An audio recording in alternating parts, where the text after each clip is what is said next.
Hi guys, this is James Vlog here. Welcome to another episode. Today I'm very honored, because the watch that I'm going to review today is actually a Rolex Daytona. The watch review. The watch does not come with any box of any kind. But as you can see here, I have the links. So before I go ahead to do the review, let's do a wristwatch check. Today I'm putting on the Omega Speedmaster Racing Panda, which I think suits the theme of today's review very much, as both are also the racing watch version. Alright, no doubt I do not have the box with me today. However, you can see we have the warranty card from Rolex. The watch was purchased in June 2021. So as you can see, it has the new Rolex International guarantee. And this is the model number that we are going to review, the Daytona 116500LN. So let's take a look at the watch. So this is the very sought after Daytona Panda, the white dial with the black ceramic bezel and black sub dial rings. Alright, so let's take a closer look now. So about the history of Daytona, I don't think I need to share too much, as many of you would have already known. There's a lot of YouTube videos shared online regarding the Daytona history, so I think I will not do that. So probably I will get into the dimension of this watch. Then I will share with you later the wrist shot and also the lume shot of this watch. So let's look at the case. The case is diameter 40 case as advertised on the website. And this is the with the crown guards and the crown in the 3 o'clock position. At the 2 o'clock position, you have the chronograph activation start stop function, and at the 4 o'clock position, you have the chronograph reset function. So both the chronograph buttons you need to unscrew in order to activate and deactivate or to reset the chronograph. Alright, so it comes with the polished center link with brush side links, steel metal bracelet with a folding double locking clasps. Ever so satisfying. from Rolex. Okay, solid anglings with the 5 mm adjustment. Okay, at the end. Okay, so this is a 5 mm adjustment extension. If you do not wish to use it, you can actually close it up. Okay. And when your wrist expand during hot weather, you can actually open up, and that gives you the 5 mm adjustment. This watch is quite a daily beater. So as you can see, there are how you say, I wouldn't say it's scratches. Okay, there are marks of usage. Okay, so these are definitely not watch that you keep in the safe and guard it with your life. Okay, this is a daily user. Okay, however, the polished centerlings will pop every time when you put it on. Okay, so about a bit to the dial. Okay, the dial, as you can see, is the white dial. Okay.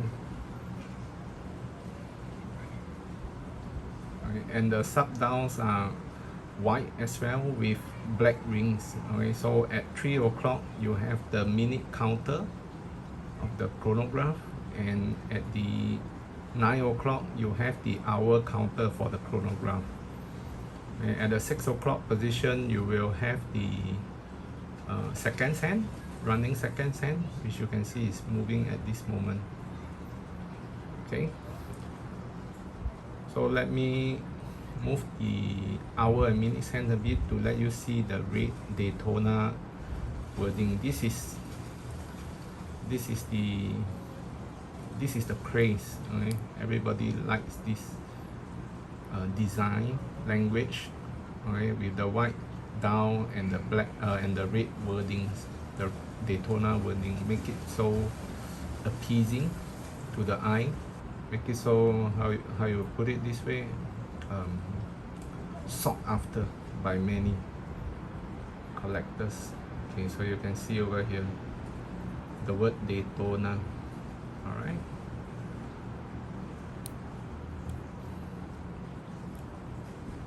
Okay, so this is a 2021 model, and Rolex have actually upgraded the 4130 movement, okay, to a 70 hours power reserve. Okay, so the movement wise, I don't think there's much to be discussed. Okay, at least it's a robust movement that everybody likes it. Okay, so the ceramic bezel has all the speed indication. Okay, the units engraved. Let's activate the chronograph function.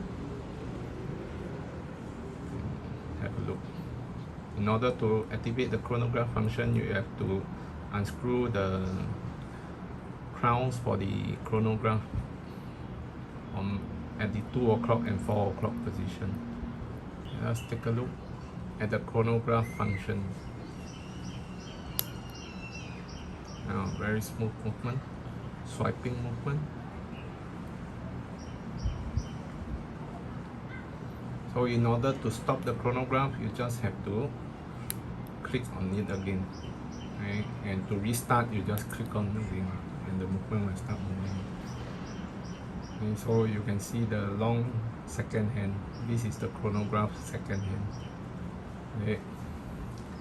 And every time when you move a complete round, okay, the mini hand at the 3 o'clock dial will move, skip one division. So this is to indicate there's a 1 minute. Okay, so it has a 30-minute division sub down on the at the 3 o'clock position. So 2 rounds of it will give you 1 hour of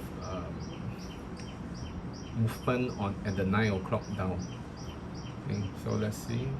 Okay, you see, yes, move one division on the 3 o'clock sub down. Okay, so in order to reset this chronograph, all you have to do is stop the chronograph movement, 2 o'clock position, then you depress the 4 o'clock chronograph button at 4 o'clock position, and this will reset the entire chronograph movement. Alright, the watch is water resistant to 100 meter.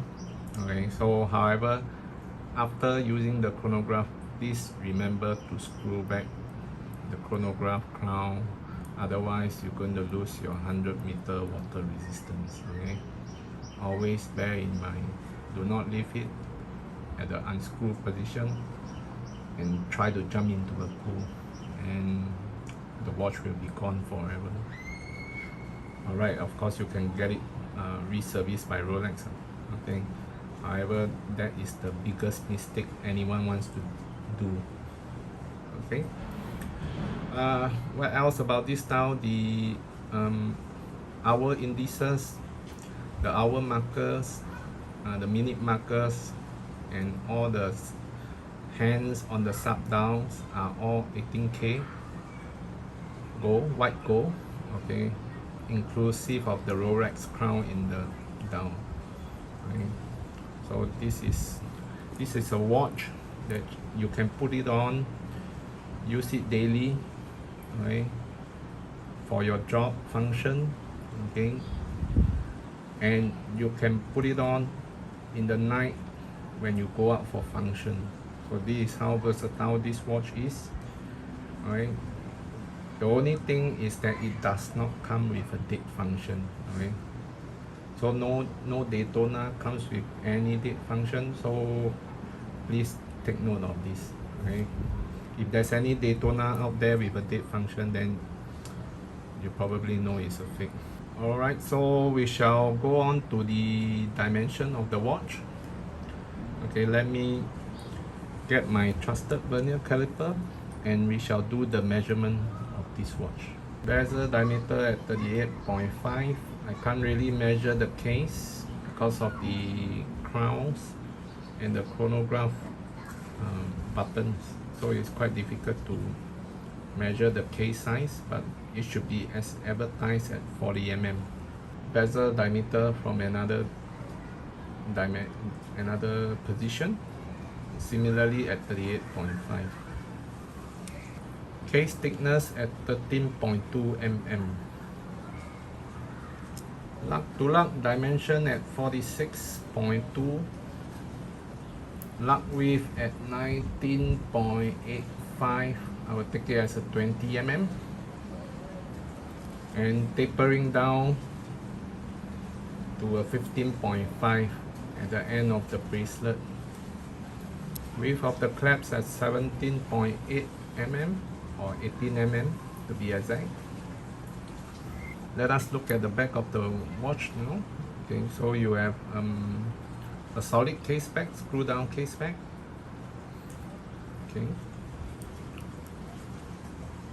the clasps are all high polish as Rolex standard. Very nice.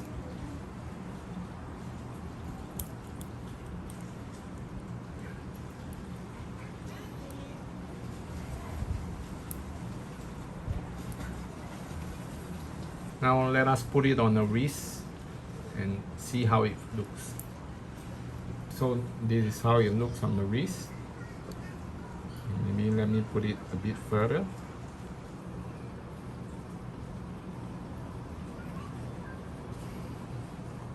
So it's unmistakable.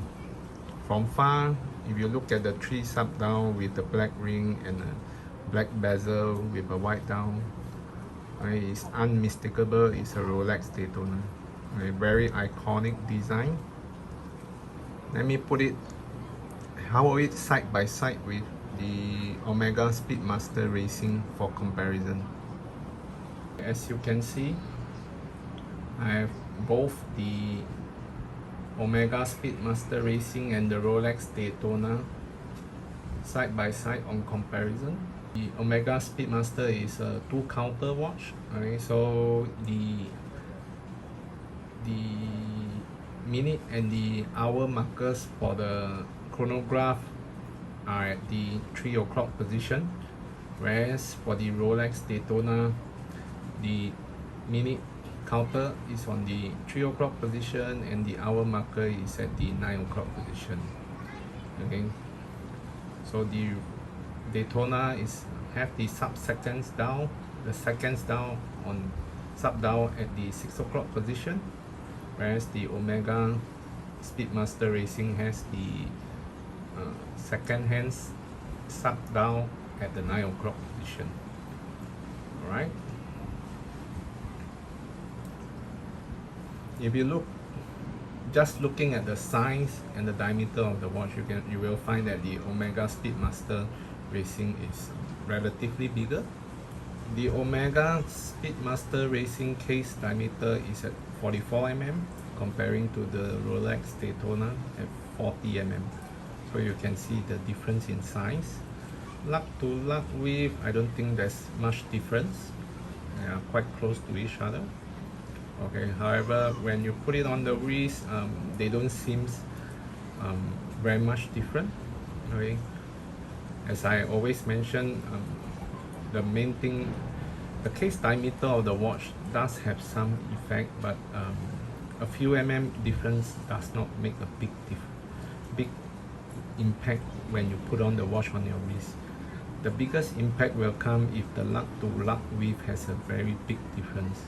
Okay, because the lug to lug is actually covering your the width of your wrist. Okay, so if the lug to lug is bigger, okay, it will actually make the entire watch look much larger when it's put on your wrist. Okay, so let me put on a Lume shot for you to compare both watches. Alright, now you can look at the Lume shot of both watches for comparison. And obviously the Rolex is using a blue super luminova, okay, as compared to the super luminova on the Omega Speedmaster Racing. Okay, as is both are all racing watches, so the looms are not as distinguished or bright as those as on the diver watch.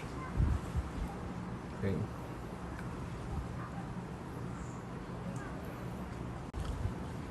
So we have come to the end of the introduction or the review of this Rolex Daytona. Hope you like the review that I've shared, and please subscribe to my channel, give it a thumbs up and hit the notification bell so that whenever I have a new video uploaded, right, you will be the first one to get notified. Have a great weekend to all my subscribers. Wish you all the best. Stay safe and healthy, okay, as we steer towards the pandemic and steering out of this pandemic situation. Take care, guys. Bye bye. See you again. Cheers.